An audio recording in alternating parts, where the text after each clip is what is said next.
Hey you. Yes, you. Are you happy with your humble abode? Are you happy with your life? Are you constantly being mobbed by skeletons, zombies, and landlords? Do you notice it's taking more energy to put on a smile with each passing day? Existence is a cruel joke, my friend. But despair no more, because the days of your crushing ennui are over. All you have to do is invest in your dream house. However, there's a little bit of trouble in paradise. The electricity bill. It's a bit steep, a tad pricey. There's also the irrevocable destruction of the planet and the end of human civilization as we know it, but mostly the electricity bill thing. At the heart of this problem is our reliance on fossil fuels. But there are alternative sources of energy to pull from. Imagine, if you will, a nice house located in a cul-de-sac in Amarillo, Texas, with a spacious and semi-open floor plan. Truly, this is the semi-open floor plan of my dreams. Seriously, though, it looks like a really nice place. Lots of natural light, which will become important later, put a pin in that.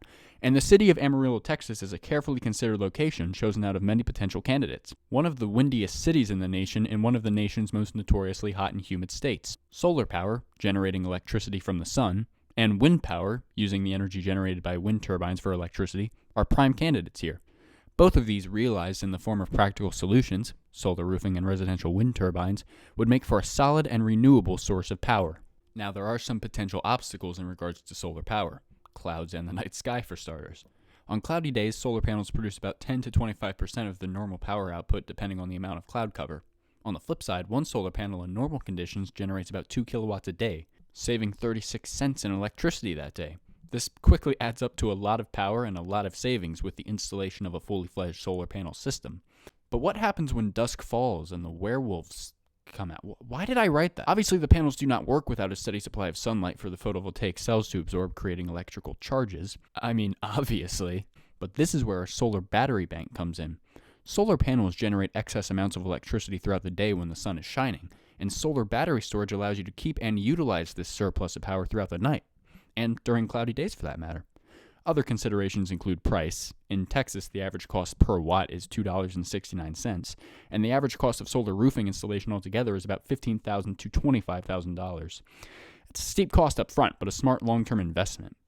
Those electricity savings I discussed earlier add up to about $132 per month, or $1,584 per year. Additionally, some utilities and local governments in Texas offer financial incentives to solar utilities, with significant rebates in the hundreds. Under some circumstances, you can even receive a 26% federal tax credit for the installation of a solar panel system. However, in the interest of full transparency, it is important to note that some of the materials in solar panels themselves are highly toxic and non-recyclable, and a lot of them end up in landfills. Cornelius Pogdog does not approve.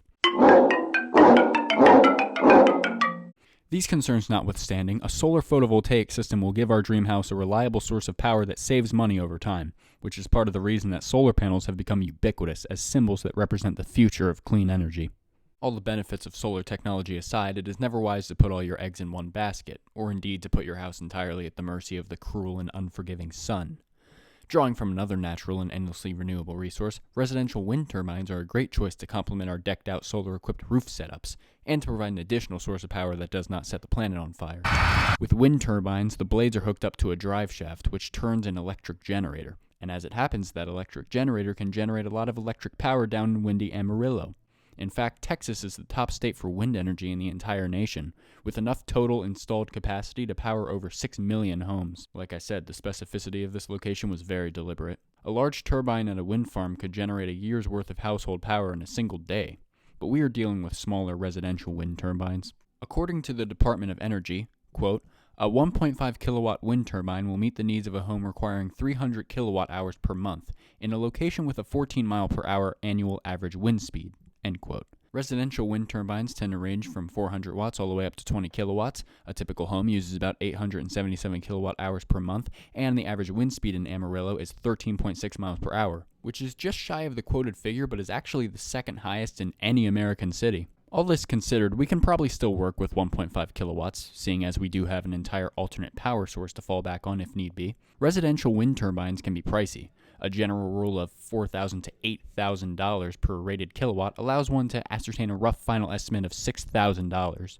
No one ever said saving the planet would be easy or cheap. It is worth considering, however, that small wind systems can lower your electricity bill by 50 to 90%, again, totaling out to more savings in the long run.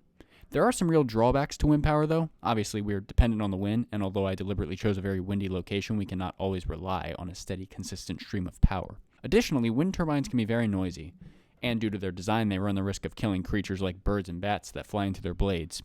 On the other hand, headphones exist, and birds are overrated. There are hundreds of channels on cable. Bird watchers can go watch something else. In conclusion, wind turbines are a net positive. This video would not be complete without mentioning the alternatives. Biofuels, hydropower, and geothermal power, and giving my reasons for why I did not opt for any of them. Biofuels like ethanol and biodiesel are produced from biomass, and although they are preferable to fossil fuels, they have a high production cost as well as their own problems with pollution. Hydropower is when the flow of running water is utilized to generate electricity. Sounds compelling, but setting up large dams can heat and pollute the water, as well as causing sediment to build up and disrupting natural river flows. This tends to cause massive problems for fish, wildlife, and even humans who have been displaced or subject to natural disasters as a result of dams and reservoirs. Geothermal energy uses heat within the earth as a source, but it is heavily dependent on being in a very specific location as a result. It also runs the risk of releasing greenhouse gases trapped within the earth, and even triggering earthquakes. For all their flaws, wind and solar power are far and away the best and most reliable options out of the bunch. After all is said and done, the question that may still be on your mind is this: is the combination of wind and solar power proposed here a viable replacement for fossil fuels? To answer that, I would start by saying that I believe clean energy is the future. It has to be. The alternative is no alternative at all. Both wind turbines and solar panels have their drawbacks and limitations, but they have come far in the steady march of scientific progress, even becoming more economical over time.